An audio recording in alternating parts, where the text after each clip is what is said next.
Welcome to our panel discussion today. Demystifying ADHD, supporting children and empowering adults, brought to you by ADHD Now.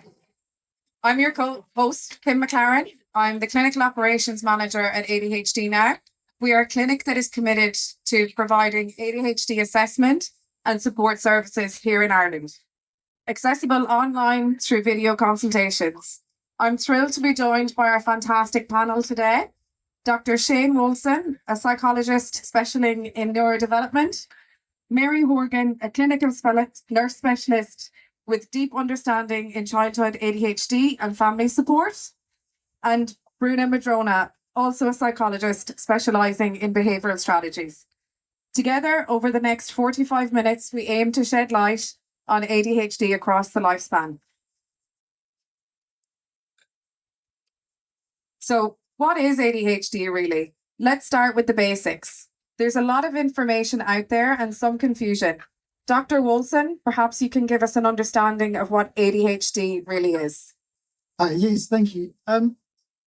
ADHD is a neurodevelopmental disorder. So what that means is that as the brain is developing and growing, that is when the symptoms of ADHD would be starting to emerge. We start to see symptoms emerging. So ADHD is something that occurs across the lifespan. In other words, it starts in childhood from the ages of 5 to 12, specifically when the brain is developing and growing. That is when we see these symptoms of ADHD starting to emerge. And ADHD symptoms affect people in various contexts of their lives. So it's across their families, their relationships, their work, schooling. It can affect them in terms of academics. It can affect them in terms of how they function in the workplace. The types of symptoms that we see with ADHD are the hyperactive symptoms. So these are the type of symptoms where there's a lot of energy. People will, with the hyperactive type of ADHD, will be interrupting. They'll talk too much. They might overshare. They have, as children, they would be the kind of children that timing things, jumping around, running around, being very active. Then we have the inattentive kind of symptoms. So these are the symptoms that where people struggle with focus. They struggle with paying attention. They would, for instance, not listen very well. When people are talking to them, they're struggling to keep their focus. When they're doing work, they're getting distracted. When they're in school, they could be staring out the window. They're struggling to keep their focus. So that's the attentive type of symptoms. And then the third part of ADHD, or the kinds of symptoms that we get, are the impulsive symptoms. We see this a lot with adults and with children. Children will cross the road without looking, not because they don't know they shouldn't look, but they're so busy in their own little world that they do these things. They can be very impulsive in what they say and what they do. Adults, it can show in different kinds of ways, being very impulsive in decisions, impulsive with shopping, things like that. And then just to explain in terms of the types of ADHD that we get three types of ADHD. The first is the inattentive type of ADHD. So that would mean the majority or the predominant problem is in the attention side of ADHD. I always say a helpful way to think of ADHD is think of it like a coin. It has two sides. The one side of the coin looks at problems with attention. So focus, paying attention, listening. The other side of the coin looks at more impulsive, hyperactive kind of symptoms. The impulsivity is there. And then the other part of that side of the ADHD is emotional dysregulation. People with ADHD often struggle to regulate their emotions. So they become overly emotional about things and they struggle to contain how they feel. So the first type of ADHD is an attentive type. You are struggling with attention.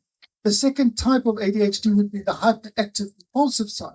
So there, the majority of the symptoms would be on the overabundant energy, struggling to contain how you feel, struggling to contain your energy levels, and being very impulsive. That would be on the hyperactive impulsive side. And then you get a third type, which we call combined type of ADHD. And that means you've got symptoms on both sides of the ADHD point. So you've got both types of symptoms of ADHD. If they can. Right. Thanks for that, Shane. So there's definitely a lot to take in there. Bruna, in terms of common misconceptions, is that ADHD is simply bad behavior or a lack of willpower, especially in children. Could you speak to that? Yes. So a lot of times people come in and they said, I was such a bad child. Like I was always told that I couldn't listen at school, that I was a mess, or I couldn't sit still. I wasn't able to focus. I was daydreaming. And then a lot of times that becomes internalized and that goes into adulthood as well. You kind of view yourself as that bad person, but you never were. It's just a lot of times that some of these behaviors, it depends on how you show them. Some of the inattention behaviors, people will say that I was ignored because I wasn't paying attention in class. So the teachers would just give up. They wouldn't talk to me. They wouldn't explain these things. But then when it came to me doing the work, I was doing it correctly.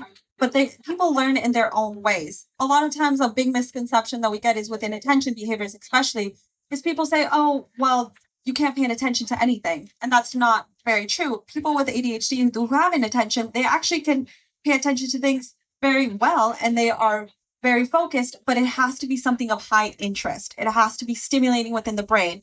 Well, it's different if it's something of low interest, if you're not interested in these things.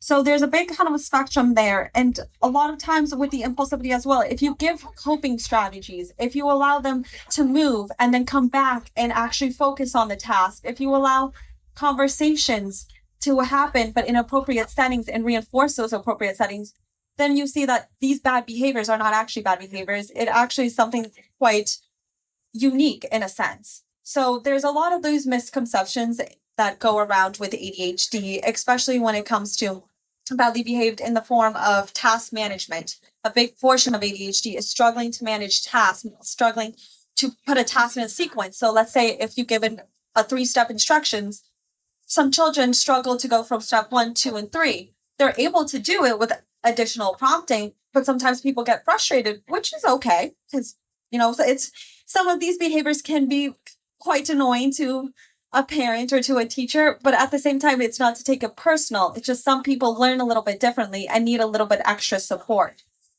Great. Super. Thanks for that, Bruna. And then, Mary, we often hear that ADHD is mainly a boy thing or something that children grow out of. What is the reality you see in your experience regarding gender and age as a clinical nurse specialist?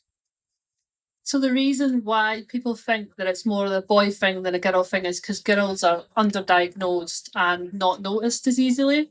So girls tend to be, and this is not a complete fact because girls can have hyperactivity and impulsivity as well, but there is a higher percentage of girls that are more inattentive and they're not as noticed. So a lot of the boys are noticed due to impulsive behaviours, due to the hyperactivity, whereas girls can just look like they're shy because they just internalise everything, which then can lead to things like anxiety, depression, low self-esteem, all these kind of things that we can see in girls a lot. In relation to growing out of the symptomology as well, it's more around as we get older, we start to learn ways of coping or our brain starts to adapt if it's been treated over the years also. So it's not seen in exactly the same way as what it was when you were a child. So for example, a child that's impulsive, like Shane said, Dr. Shane Wolson said before, might run out on the road, might climb on a roof, might, blurt out answers in school, whereas an adult that's impulsive might impulsively shop or might impulsively gamble, for example. So it's just shown in different ways rather than the fact it's disappearing. So, yeah. Perfect. Thanks for that, Mary. So understanding the basics is crucial. If we can just take some time to explore what ADHD actually looks and feels like at different stages of life, as it's certainly not a one-size-fits-all, as we've explained. Mary, I suppose practically thinking about parents or teachers, what are some of the key signs they might observe in a child with ADHD, perhaps even subtle ones? Yeah, parents and teachers. Okay, so teachers, some of the things you might see is kids that struggle to start and finish tasks. So they might start a task, but they get a lot of time they're incomplete and can't complete them, or they might procrastinate and you're needing lots and lots of prompts and reminders to get them on a task. For girls as well, big one's daydreaming. So if you've got a child that looks like they're gazing into space and they're not listening, then, you know, that's also could be a sign. Not achieving, but they're trying really hard, and that can be quite hurtful for the child as well, because they're trying their hardest but they're still not able to achieve. Hyperactivity wise, you're going to see a child possibly that can't sit still, that's fiddling with every single thing in front of them, so they're taking pens to pieces. That's an example we get a lot. Or I get girls that come into clinic and they've drew all up their arms, so their whole of their arms is drew on because they don't know what else to do, so they're sitting there fidgeting doing that. So kind of hyperactivity wise, some of the other things is like excessive talking. So sometimes you can't get a word in and they're excessively talking, and that can be definitely the case in relation to if they're interested in something as well. And also internalised hyperactivity. So a lot of the time girls internalise the hyperactivity and it's a busy brain and they just can't focus on one thing because of that. And then the impulsivity side at school, blurting out answers, interrupting people, suddenly doing like impulsive behaviours such as pushing other children possibly, or throwing something in the class. I've had children that have threw pens at teachers. I've had children that have threw all sorts of things at other children. So you can imagine all these kind of things that can happen. The other thing with home life, so if you've got a child that's avoiding anything that you have to maintain effort and focus on, that would concern me, because things like homework is always a massive problem. The amount of parents that say, I just can't get my child to do homework. The other thing is sitting in a situation where they'd be expected to sit. So maybe you go out with your child for a meal, the other children are sitting nicely eating the dinner, your child's up having one chip, off they go, come back, have another chip, off they go. They can't actually sit there. Or for example, for my own child, she'd be under the table, she'd be on the top of the table, she'd be round the table, but she wouldn't be sitting like she would be expected to be sitting. Emotional outbursts, especially in girls, because if they're holding in all day and they're trying to mask the best they possibly can, that sometimes comes out in the safe place, which could be at home. So yeah, there's some of the things I would definitely think about. And then just to go back to the homework piece that you mentioned there, would you notice a difference in subjects that children would take interest in as opposed to? Yeah, so if a child's interested in a subject, they'll definitely be able to maintain that attention and focus a lot easier. And we find a lot with children, practical and creative things tend to be easier than something that's academic and takes a lot of effort and a lot of concentration. And we get a lot of kids, when they leave school, they go and do physical jobs because actually that suits them better, especially if it's hyperactivity involved. Certainly, thank you so much. And then Dr. Wolson, in terms of ADHD and symptoms, they often present differently in children compared to adults. Can you speak on that? Yeah, I think that's a very interesting thing, is that you'll see with homework, for instance, this is a very big problem for children. You almost, I would say probably 90% of children with ADHD present with struggles with homework, either not wanting to do it or giving their parents and whoever's involved a hard time about making them do the homework. So homework is often an issue. Whereas in adulthood, we will see administration problems. So when you're doing paperwork or filling out a form or having to return emails, for adults, that seems to be more where they struggle. So homework for children in adulthood, it's the admin type of work that can be a challenge. Another thing is, if you think in terms of attention, where a child would be in class and struggling to keep their attention, staring out the window, chatting to their friend because they can't keep their attention. An adult might struggle with a conversation. They would struggle to keep their focus in a conversation. They might change the subject in a conversation, suddenly start talking about something different. So that we see that as well. And then in terms of hyperactivity, with a child, you would probably see a child running around, climbing in the trees, struggling to sit still, shifting around. They really find it hard to contain all that energy. Where in adults, we see it presents very differently. You'll have an adult that will be able to sit still, well, not necessarily without fidgeting, but they'll be able to stay in a seat. But they'll constantly have a feeling that they have to be doing something. So you'll see with adults that they struggle to relax. they might struggle to sleep because it just looks differently in adults, that it presents differently. So you often hear this thing like, I can't switch my brain off. I have these overwhelming thoughts. My brain is very active and I constantly feel like I need to be doing something. So with an adult, they'll be sitting watching TV and then they'll be jumping up and going and doing something, then coming back again. That's the kind of thing you would see. Whereas a child would be running around or outside, running around, playing in the trees, climbing things, jumping. It looks very different for adults. And then we see a lot lately and hear about like the mindless scrolling on social media. Would that be, in line with symptoms of ADHD, or how would you best describe that? That is the best way to procrastinate if you don't want to do a task. So I have a lot of clients say, I'm addicted to my phone. And I'm like, yes, you are. Because those small, like you go on different social medias, you get that fun 10-minute, 20-minute, second clip, and you're scrolling through, and that's giving your brain a little bit of dopamine hits, one after the other.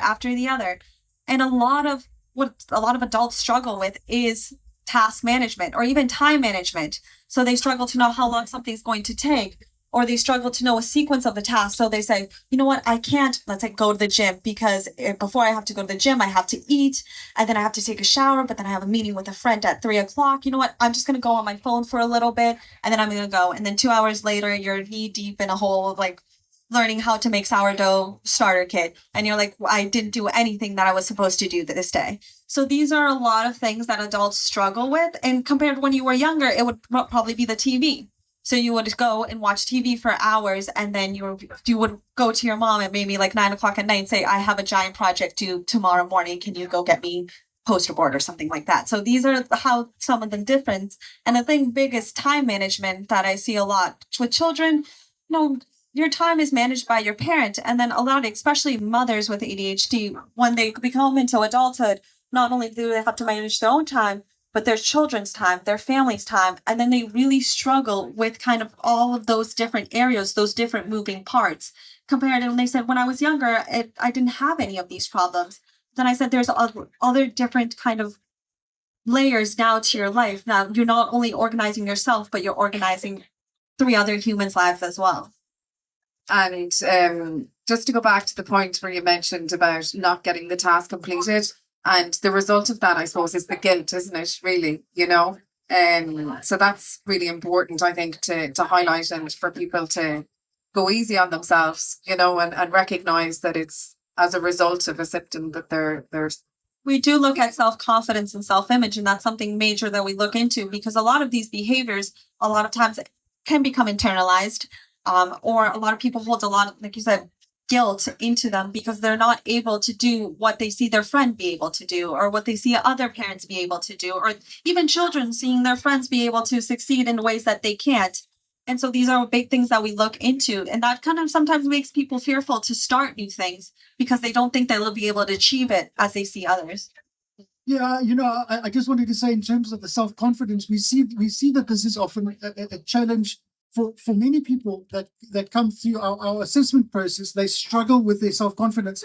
And I think it's based on their whole life, the experiences in life. They challenged. It's difficult to do certain things like pay attention. So they get comments from a very young age from people around them about their struggles, about the fact that they don't listen well, about the fact that they're not paying attention, or they're not listening, or they're staring out the window, or they're zoning out.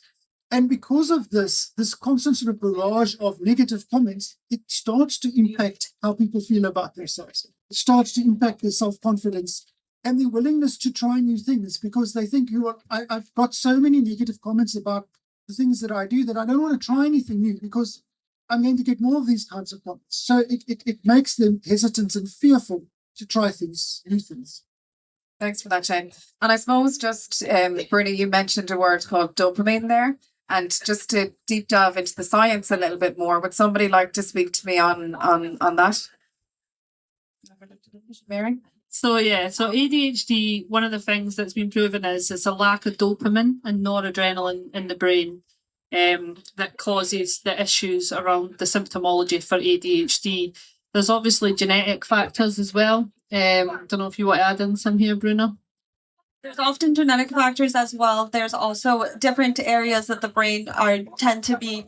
There's research that tend to be different function areas of the brain a little bit smaller or underdeveloped as well. So those all factors kind of fall into dopamine. And why dopamine is so important is because your neurotransmitters within your brain need that chemical specifically, and norepinephrine, but I won't bore you with all of that. But they need that chemical to be able to send signals throughout your brain so your brain can talk to one another. And why we also look at dopamine as a big factor is because a lot of dysregulation of dopamine can mimic symptoms of depression as well, because that chemical's in charge of your mood, your motivation. So if you have low dopamine, it does mimic a lot of depression, which sometimes leads to misdiagnosis of clientele. And a lot of the times they say, but I've been doing the treatment for depression, I've been taking the medication, but I'm still not seeing my behaviors decrease. And that's usually because we're targeting the wrong chemical. Thanks for that, Bruna. And I suppose then as well, it's important to mention people will hear time like you've said there, people searching for that dopamine hit, and we've seen ourselves from people come through for assessment that if they aren't diagnosed or they receive the right treatment for ADHD, that they will seek dopamine in a different or maybe not so productive way through. You want to speak on that, Jen? Yeah, I just wanted to say what we see is children and adults with ADHD like to do sensation-seeking behaviors and activities. They get involved in things that are risky and dangerous. And I think that's part of the dopamine hit. It gives them that dopamine spike that they need. So yeah, we often see this sort of sensation-seeking, getting involved, getting into a lot more accidents than would be normal. Because they're so active, they'll hurt themselves. They'll have injuries in sports and activities that they're involved in because they're liking things that are a little bit risky or dangerous. And I'll also in adults, we see this a lot in relationships as well. Adults will put themselves in relationships that might be a little bit have a little bit of turmoil, those ups and downs, because that's giving them the dopamine that they're lacking as well. And this could be in partnerships, this could be in friendships, etc., which is a common theme that we see with our clientele. And it's part of the reason as well why things like movement breaks and things like that are so needed for children when they're in the kind of education or home setting. Lovely, thanks for that. So we've explored what ADHD is and how it manifests. Now it's for the really practical part and how we can support individuals with ADHD and how they can empower themselves to manage their symptoms. So Bruna, if you could share a few behavioural strategies that are actionable for adults, that would be great. So one of the biggest things we try to teach is routines. They're the best thing to happen, but they are also the hardest thing for those with ADHD to accomplish and stick to, the consistency part. And a lot of the moment we have to add reinforcers within our day-to-day life.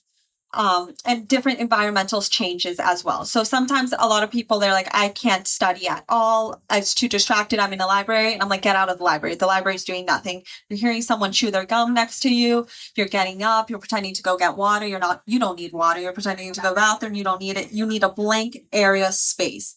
So a space with no other people, no distractions. A lot of libraries have different little study rooms where you can just sit and you can close the door and there's no one else there and you can sit down and study. Some people, we also add just for in the morning, if you struggle to wake up, add that reinforcer in the morning. Know that in the morning, if I wake up, I have my favorite breakfast waiting for me there. Because that gives your brain the motivation. It gives the idea that, oh, if I get up and do this, I'm going to do something that I really like in the beginning. And that already sets your mind to start moving and getting other things done. Because you're already awake, you're already up.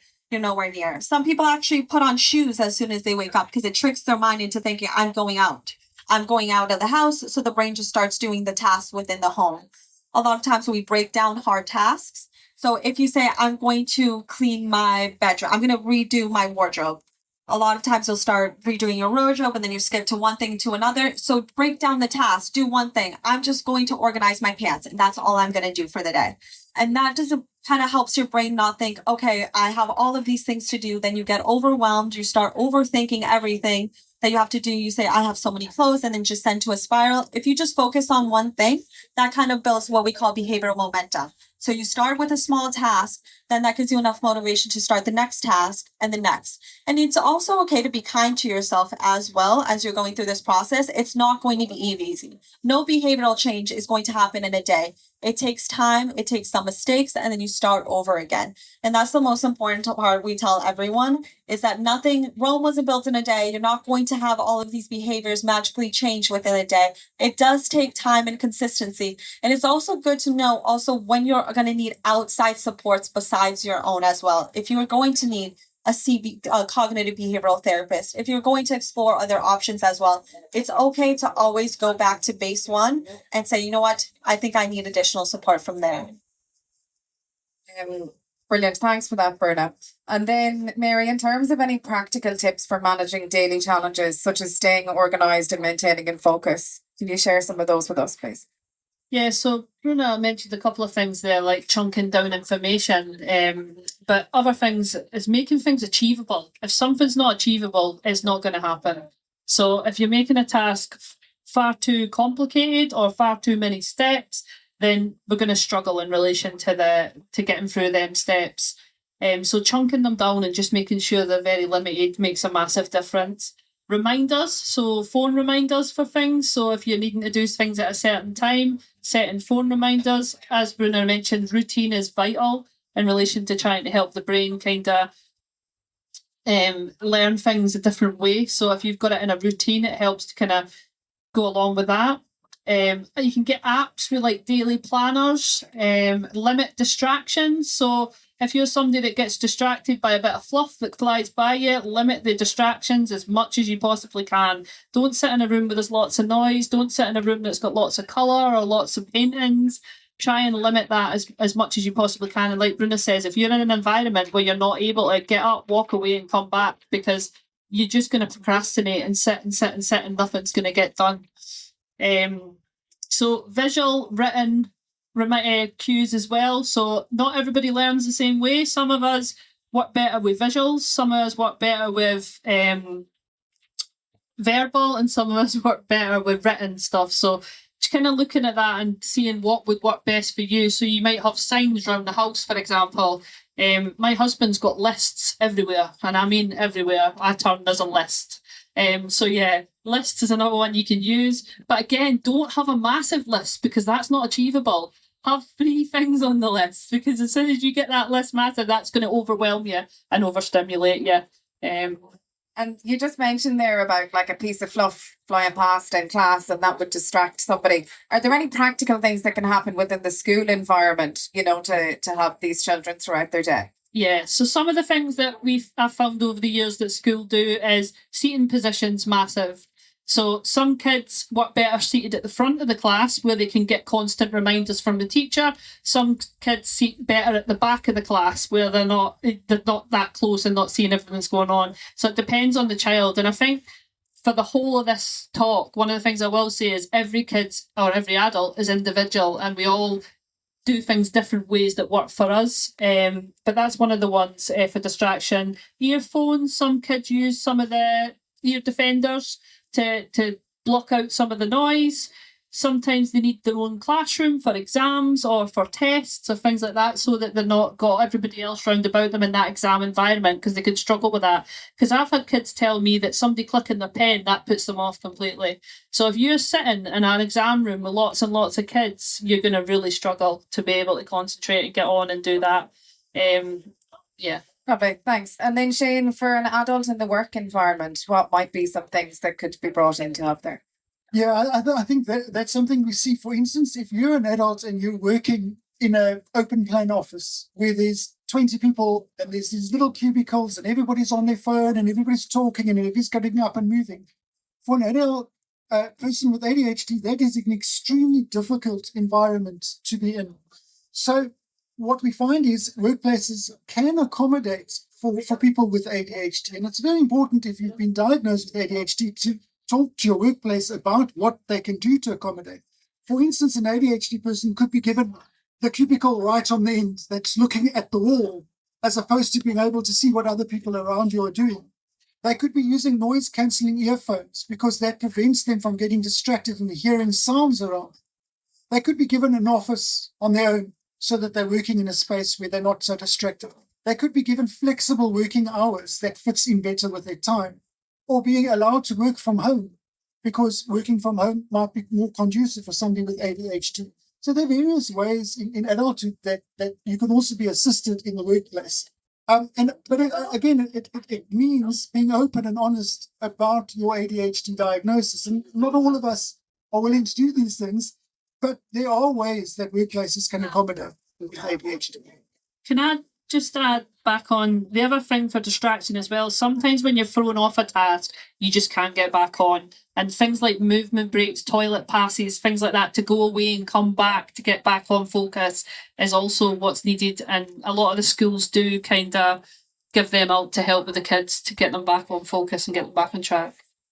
And I was going to add some coping strategies also for like different relationships, being honest with your partner, your friendships, because one of the kind of key points we talked about was emotional dysregulation and impulsive behaviors. Some people with ADHD say what they think. They say they're emotionally charged. They might say things that they don't actually mean, or they might impulsively walk away from a conversation, etc. And being open and honest with those very close to you, for them to understand that where these behaviors are coming from, as well as having accountability, as of course, for what you say yourself, but also being able to disclose that sometimes this may happen, and then having a conversation afterwards, and also letting them know that sometimes it's better to walk away and then come back when those emotions are no longer high, because that's when we see a lot more impulsive behaviors occur, and that's when we see more friction within these relationships. And then afterwards, it kind of, when the emotions are low, that's when a lot of times people with ADHD are able to communicate a lot better than in that moment. So communicating about, look, if things are getting a little bit too much, walk away. Or if things are getting a little bit too much and I say something, don't take it personal, and we'll come back and we'll rediscuss everything as well. Giving, again, accountability for these behaviors, but also letting those around you, those loved ones, know that these behaviors may come out, but it's nothing personal at the end. And I think just one more point, sorry, Kim, to add is some kids actually concentrate better with something like a fidget toy or something that they can actually use. It actually helps the concentration rather than affects it. So it's just something else to think about in relation to school and things like that. So then, Mary, just back to you there. For any of the parents listening today, what's one piece of advice that you would give them for creating a supportive home environment for a child with ADHD? So I suppose one of the things that I've wrote here, because I just think it's hitting, is imagine being misunderstood and misjudged all the time. It's about communication. It's about listening to the child and what their needs are, because we're all different. Every single one of us in this tent's different. But some of the things definitely in relation to helping as well as consistency and predictability for children is definitely massive. So if you can put that into the household, it's going to make a big difference to the child, and make it a structured environment. And do you know what? It's okay to be different. Let them know. Let them know it's okay to be different, because if we were all the same, it'd be a very boring world. Yeah, absolutely. And Bruna, just to go back to your point earlier on, where you mentioned about like you've seen and assessed mums say that would have had ADHD and then potentially their children, and the difficulties it is that they have there. So it's so important, I suppose, Mary, that parents recognize maybe in themselves that it's okay, and if it is genetic, because I know we speak to a lot of people who would have guilt, there when their children are diagnosed, and that maybe that mum or dad went undiagnosed as a child and then are realizing in adulthood. So I think that's just a really big piece to mention there, that it's okay, and that nobody needs to carry that guilt. So then I suppose finally, just beyond coping, how can people with ADHD leverage their unique strengths? And we'll just get a final thought from everybody there. Shane? Yeah, what I have found is that ADHD people have this amazing ability. Their brain, because their brain is very busy, can jump from one place to the other. And while that can be a drawback in some kinds of work, we find, for instance, somebody that would work in event planning.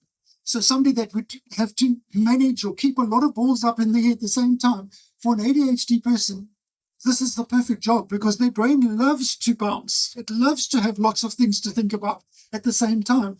So I think for ADHD people to capitalize on their symptoms can sometimes be an amazing thing in terms of developing careers. And I just wanted to mention that in my experience, ADHD does not mean lower IQ. That we find that, in fact, many ADHD people have a higher IQ than average. And I have assessed people with significant symptoms of ADHD that are extremely high functioning people that are extremely successful in their careers and really do brilliant things in many different fields of work. So I just think that there's many parts of ADHD. If you can capitalize on those symptoms, you can actually be more successful than the average person. And Mary, have you any final thoughts? One of the things I used to say to kids in clinic is, what's your ADHD superpower? Because they've all got one. Ask your child what their ADHD superpower is. And one of the kids I always remember, she said, I'm full of energy, I'm fun to be around. Absolutely. Do you know what I mean? Let's get the cape, we're gone. So yeah, they're absolutely full of energy, and you know, this can be such a nice thing to see in a child. And then Bruna? So those with ADHD, they can be very hypervigilant, mostly the distractions. They're distracted by everything in their environment. But the hypervigilance also can come to different human behaviors. So it can come to when they're around their friends or their loved ones, they can tell if something is off.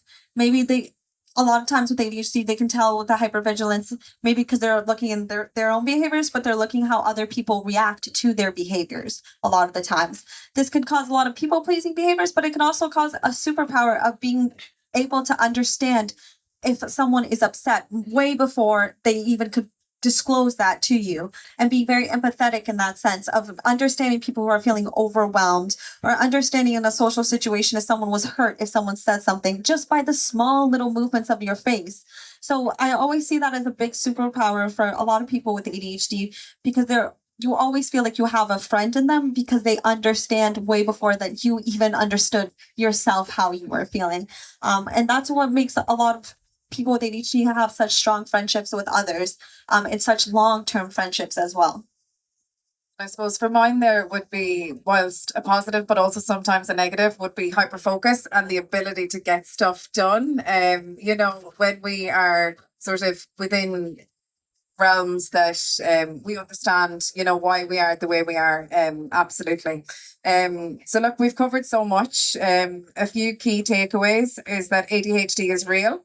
It's a condition that affects all ages. It's not just a lack of effort. And understanding its specific presentation in children versus adults is vital.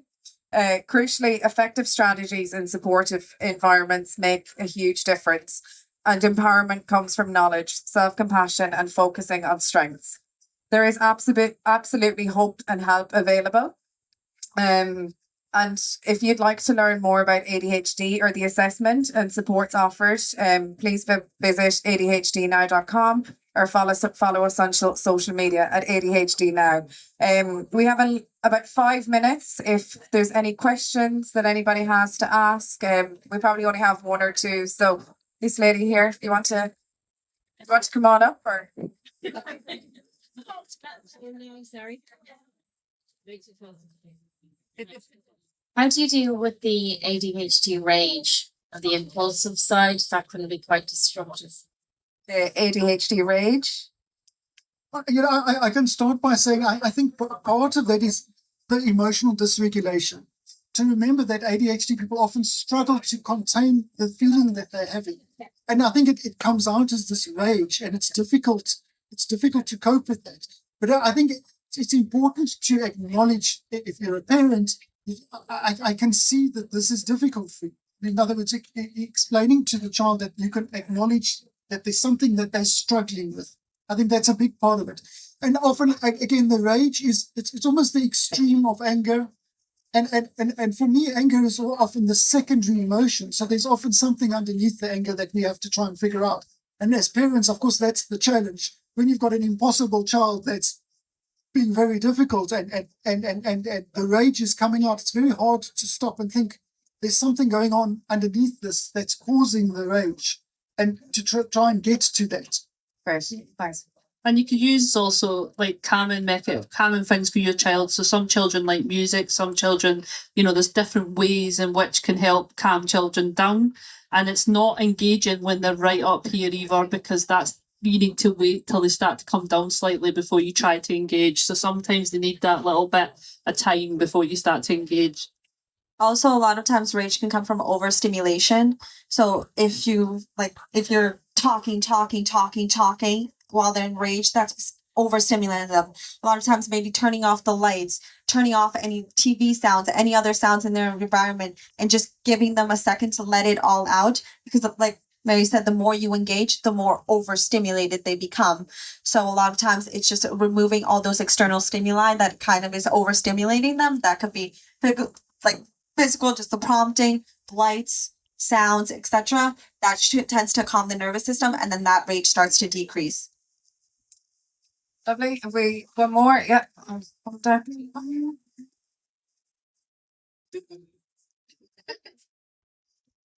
Hi. I went to get diagnosed a year or two ago, but the company I went with basically told me I had to go and speak to a psychiatrist to get fully diagnosed. I'd done my computer test, I spoke to the doctor, and I spent quite a lot of money trying to get diagnosed. If at that point they had said I probably don't have it, but I have a lot of symptoms that you guys have spoken about today, and I'm just wondering if there's any kind of support. And because I have like burnout and everything, like procrastinating, is there any kind of support for, if you're undiagnosed but you feel like you have it, part of what you're supposed to do? Yeah, I would say that there's always loads of support out there.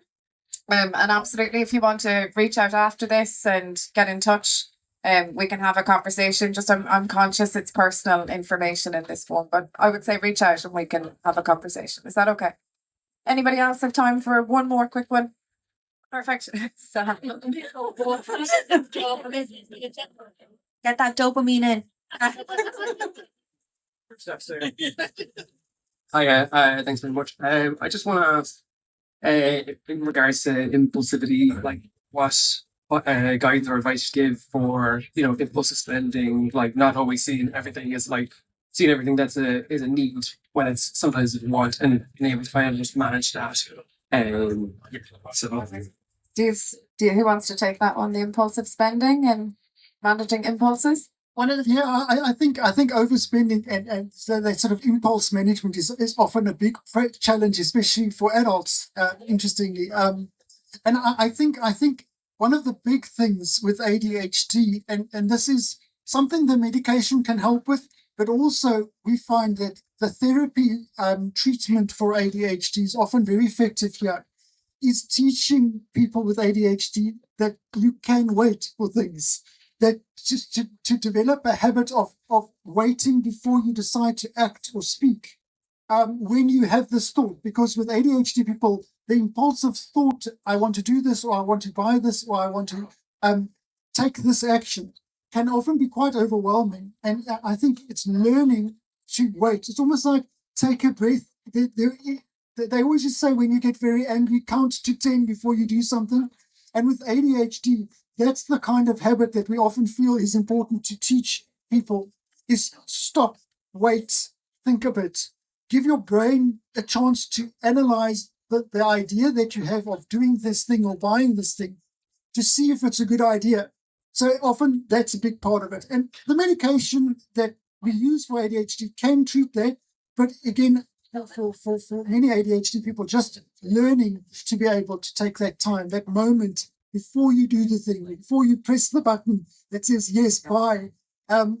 It's just about stopping and taking that moment before you press that pay button. But there are some other kind of little practical things as well. As I know people that only have cash, so they make sure the only money they spend is cash, because then you can't impulsively buy by card. I have somebody that used to put money into another bank account so they couldn't access it as easily. So some of the practical things as well, guys. Removing your credit cards off your Apple Pay is another one.